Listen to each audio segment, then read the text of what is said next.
Dinosaur जिन्होंने हमारी ज़मीन पे 11 करोड़ साल तक राज किया। जिस ज़मीन पे आज हम चलते हैं, यहाँ पर एक वक्त डायनासोर चला करते थे। डायनासोरों की बहुत सारी किस्में हुआ करती थी, जिनमें से कुछ चालाक तो कुछ बहुत ही ज़्यादा खतरनाक हुआ करते थे और कुछ बहुत शरीफ। ये उस वक्त के सबसे ताकतवर जानवर थे। लेकिन ऐसा क्या हुआ जिसकी वजह से ज़मीन से इनका खात्मा हो गया, आप जानेंगे आज की इस वीडियो में। मैं हूं रिजवान और आप देख रहे हैं साइंस टीसी। से करीब 650 अरब साल पहले ज़मीन का माहौल बहुत ही खुशगवार था।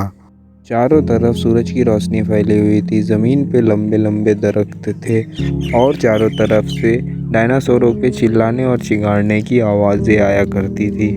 किस्मत 10 करोड़ साल पहले ही लिखी जा चुकी थी। एक एस्ट्रॉयड का टुकड़ा 10 करोड़ साल पहले हमारे सोलर सिस्टम की तरफ आ रहा था। यह एस्ट्रॉयड जब मार्स के 20 किलोमीटर के दूर के दायरे में पहुंचता है तो यह एस्ट्रॉयड किसी दूसरे एस्ट्रॉयड से टकरा जाता है, जिसकी वजह से इसकी डायरेक्शन बदल जाती है और यह एस्ट्रॉयड हमारी ज़मीन की तरफ बहुत ही तेज़ी से आने लगता है। इसकी रफ्तार 22,000 किलोमीटर फी घंटा होती है। यह एस्ट्रॉयड ज़मीन से 3,84,000 किलोमीटर की दूरी पर था। शायद ज़मीन से डायनासोर का एंड नहीं होता, तब यह एस्ट्रॉयड हो सकता है चांद से टकरा जाता। लेकिन किस्मत को कुछ और ही मंजूर था। ये बड़ा सा एस्ट्रॉयड चांद के बहुत ही करीब से गुजर गया। 20,000 किलोमीटर दूर के दायरे जितना बड़ा यह एस्ट्रॉयड हमारी ज़मीन के करीब बहुत ही तेज़ी से आने लगा।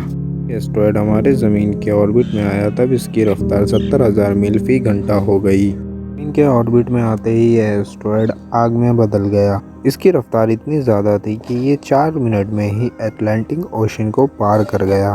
चमक इतनी तेज थी कि हज़ारों डायनासोर इस आग के गोले को देख के अंधे हो गए थे। जानदार उस एस्ट्रॉयड को देख नहीं पा रहे थे, लेकिन उसकी शदीद गर्मी को महसूस कर पा रहे थे।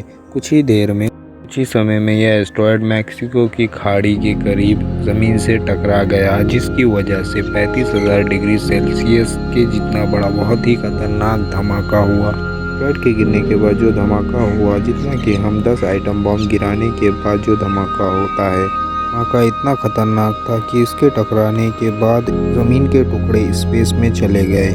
जिस जगह यह एस्ट्रॉयड गिरा था वहाँ 180 किलोमीटर चौड़ा और 20 किलोमीटर गहरा गड्ढा हो गया था। धमाके की वजह से गड्ढे में से निकला सारा मैटर आसमान में धूल के बादल बन गए। 16 मिनट 40 सेकंड बाद ज़मीनी टकराव की वजह से ज़मीन में बहुत ही बड़े बड़े ज़लज़ले उठने लगे, जिसकी वजह से समुद्र में मौजूद पानी में बहुत ही बड़ी बड़ी लहरें उठने लगी। इसकी वजह से आसमान में बहुत बड़ी बड़ी सुनामी की लहरें उठने लगी और ज़लज़लों की इन तेज़ शिद्दत ने ज़मीन में मौजूद वोल्केनोज़ को एक्टिव कर दिया। इसकी वजह से डायनासोर धीरे धीरे मरने लगे। धमाके से निकलने वाली रेडिएशन ने इसके 800 किलोमीटर के दायरे तक के सारे जानवरों को मार दिया। तबाही से आसमान में उड़ने वाले डायनासोर तो अभी तक बचे थे, लेकिन ये तबाही का सिर्फ आगाज़ था। एस्ट्रॉयड से हुए धमाके में जो मैटर आसमान में चला गया था, वो मैटर 40 मिनट बाद ग्रेविटेशनल फोर्स की वजह से आग की बारिश बनकर हमारी ज़मीन पर गिरने लगा। साथ ही धूल का एक बहुत बड़ा तूफान 6,000 किलोमीटर की रफ्तार से मौत को लेकर आ रहा था। धूल के बादल बहुत ही मोटे थे, जिसकी वजह से सूरज की रोशनी ज़मीन पर नहीं पहुंच सकती थी।